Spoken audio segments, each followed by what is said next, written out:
السلام علیکم ناظرین، عوامی تناظر کے نئے ولاگ کے ساتھ میں ہوں خالد بھٹی۔ آج ہم بات کریں گے کہ نگران حکومت جو ہے وہ سامنے آ گئی، وزراء بھی چند دن میں سامنے آ جائیں گے۔ جو نگران وزیر اعظم ہیں انوار الحق کاکڑ صاحب، انہوں نے حلف اٹھا لیا، وفاقی نگران کابینہ بھی حلف اٹھا لے گی کل یا پرسوں۔ اس کے بعد جو ہے وہ ظاہر ہے وہ روزمرہ کے معاملات کو دیکھیں گے۔ یہ جو نگران حکومت قائم ہوئی ہے، اس کے حوالے سے بہت زیادہ باتیں کی جا رہی ہیں۔ کچھ لوگ یہ کہہ رہے ہیں کہ یہ لمبے عرصے کے لیے بنی ہے۔ میرا ذاتی خیال یہ ہے کہ ایسا نہیں ہے۔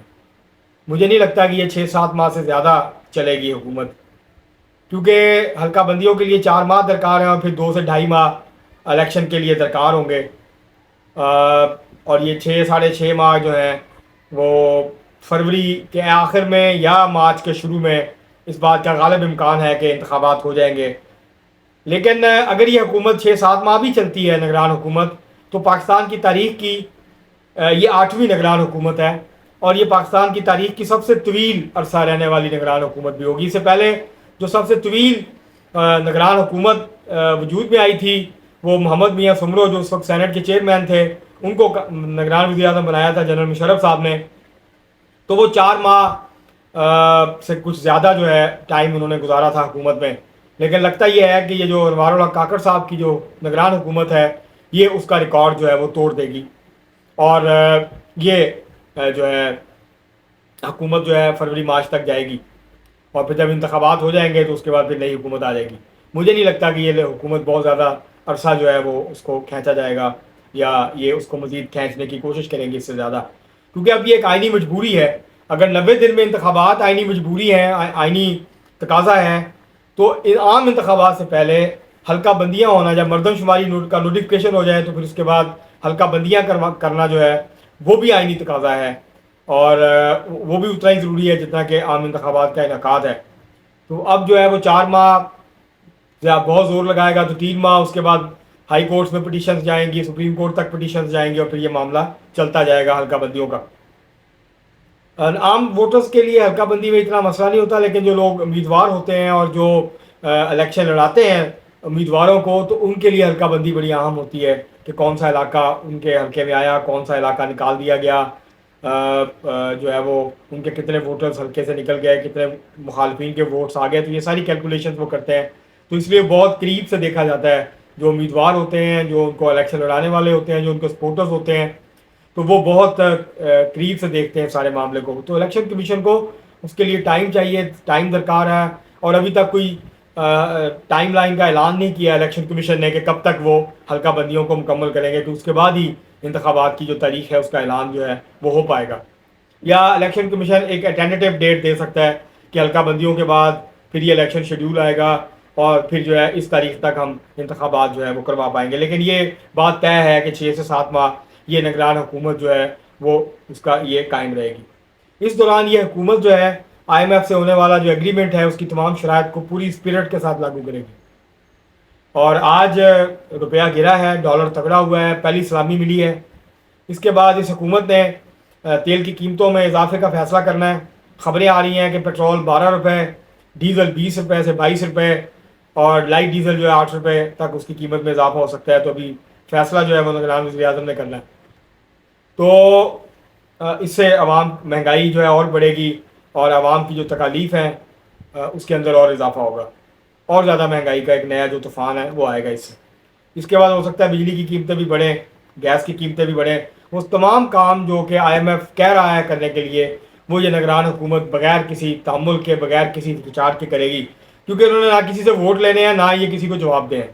نگران حکومت ہے، 6-7 ماہ کے لیے آئے ہیں، گاڑیوں پہ جھنڈے لگیں گے، پھر ان کے نام کے ساتھ سابق وزیر اعظم اور سابق وفاقی وزراء لگ جائے گا تمام عمر کے لیے۔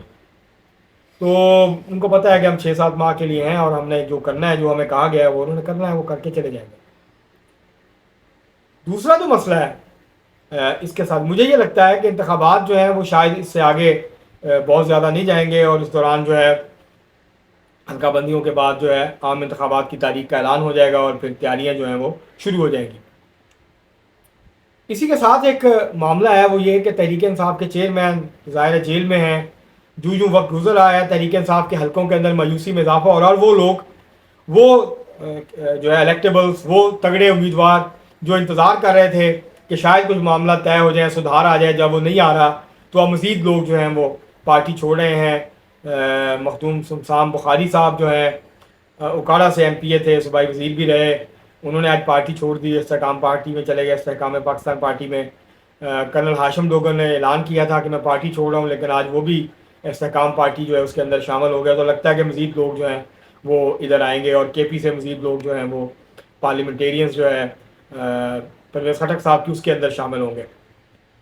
تو یہ ٹوٹ پھوٹ جو ہے اس کا سلسلہ رکنے میں نہیں آ رہا, وہ تیز ہو رہا ہے دوبارہ سے. اس کے علاوہ اختر مینگل صاحب نے ایک خط لکھا ہے, بڑا غصے سے بھرپور خط لکھا ہے. اختر مینگل صاحب یہ یاد رکھیے گا ناظرین کہ وہ جو حکومت تھی اتحادی اس کا حصہ تھے, ان کے وزیر تھے اس کابینہ میں, جو شہباز شریف صاحب کی وزارت عظمیٰ وزیر اعظم تھے اور ان کے ساتھ وفاقی کابینہ تھی. اختر مینگل صاحب جو ہیں ان کو اس بات پر غصہ چڑھا کہ آپ نے سینٹ یہ جو انوار الحق کاکڑ ہے ان کو وزیر اعظم بنا دیا ہے. نہ یہ سردار ہے, قبائلی سردار ہے, نہ یہ کوئی بہت بڑا آدمی ہے, آپ نے اس کو بنا دیا. اور وہ جو پورا خط ہے اس سے یہ لگتا یہ ہے کہ جیسے جو شہباز شریف صاحب کی حکومت تھی وہ کوئی بہت ہی زیادہ جو ہے وہ جمہوریت پسند تھی, وہ بہت ہی زیادہ اینٹی اسٹیبلشمنٹ تھی, اور انوار الحق کاکڑ صاحب کے وزیر اعظم بننے سے پاکستان میں جمہوریت کا جو ہے وہ سقوط ہو گیا ہے, جمہوریت ختم ہو گئی ہے, آئین کو خطرہ لاحق ہو گیا ہے. تو شہباز شریف سے زیادہ تو یہ قریب نہیں ہے اسٹیبلشمنٹ کے. شہباز شریف صاحب تو خود کہتے ہیں کہ میں 30 سال سے لاڈلا ہوں اسٹیبلشمنٹ کا, اور اسٹیبلشمنٹ کو کئی دفعہ وزیر اعظم بننے کی آفرز بھی کی, وہ نہیں بنے, وہ الگ بات ہے. انہوں نے اپنے بھائی کے ساتھ بے وفائی نہیں کی, وہ جڑے رہے اپنی قیادت کے ساتھ. لیکن اسٹیبلشمنٹ چاہتی تھی, اور وہ بھی اتنے ہی قریب ہے جتنے انوار الحق کاکڑ ہیں. لیکن مینگل صاحب کو اس وقت غصہ نہیں آیا, اس وقت وہ حکومت سے باہر نہیں آیا, اس وقت انہوں نے حکومت نہیں چھوڑی, اپنے وزیر سے نہیں کہا کہ حکومت چھوڑ کے الگ ہو جاؤ. اب ان کو غصہ آیا ہے, ان کو غصہ اس بات کا ہے کہ کوئی نامی گرامی بڑا سردار جو ہے وہ نہیں بنا, کوئی بڑا پشتون قبائلی سردار یا سیاستدان یا کوئی بڑا بلوچ سردار جو ہے وہ نہیں بنا. اور یہ مڈل کلاس کا آدمی جو بہت نیچے سے اٹھ کے اوپر آیا ہے, اب تو خیر وہ امیر آدمی ہے انوار الحق کاکڑ صاحب, اب تو غریب آدمی نہیں ہے وہ, اور اسٹیبلشمنٹ کے بھی قریب ہیں, اور اب ان کے پاس پیسہ بھی ہے. تو ان کو کیوں بنا دیا, اور اس سے جو ہے وہ ہماری سیاست ختم ہو گئی, اس سے ہم جو ہے وہ کچھ نہیں کر سکتے, اس سے جو ہے یہ جو آپ نے لڑائی لڑی تھی یہ ساری لڑائی آپ نے ضائع کر دی ہے. مطلب پچھلے ایسے لگتا ہے اختر مینگل صاحب سے کیونکہ 16 ماہ میں یہاں آئین اور جمہوریت کی حکمرانی تھی اور اچانک یہ سب غائب ہو گیا.